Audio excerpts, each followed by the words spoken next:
again.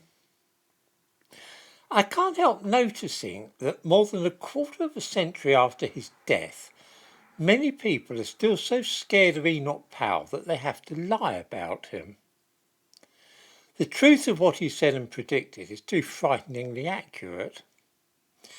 Powell is currently trending on Twitter, and the thumbnail to this video shows a tweet with a supposed quotation of his, which not a single person has challenged, which I find odd.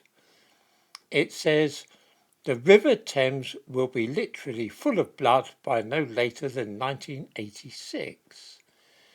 I need hardly say that Enoch Powell never said anything of the kind. This is pure invention. What he actually said in 1968 was, "As I look ahead, I am filled with foreboding.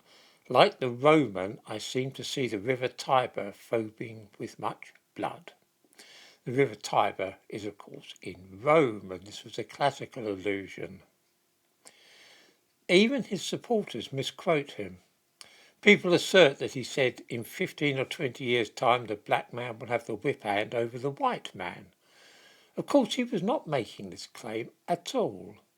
He was quoting what one of his constituents in Wolverhampton had said to him. The actual speech, what Powell really said, reads as follows. "A week or two ago I fell into conversation with a constituent, a middle-aged, quite ordinary working man employed in one of our nationalised industries. After a sentence or two about the weather, he suddenly said, 'If I had the money to go, I wouldn't stay in this country.' I made some reply to the effect that even this government wouldn't last forever, but he took no notice and continued, 'I have 3 children, all of whom have been through grammar school, and 2 of them married now with family. I shan't be satisfied till I've seen them all settled overseas. In this country, in 15 or 20 years' time, the black man will have the whip hand over the white man.'" In other words, Powell was actually quoting somebody.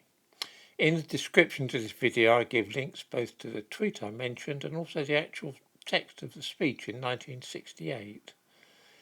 It's very strange that all these years later, and 26 years after his death, people feel the need to exaggerate or misrepresent what Enoch Powell said.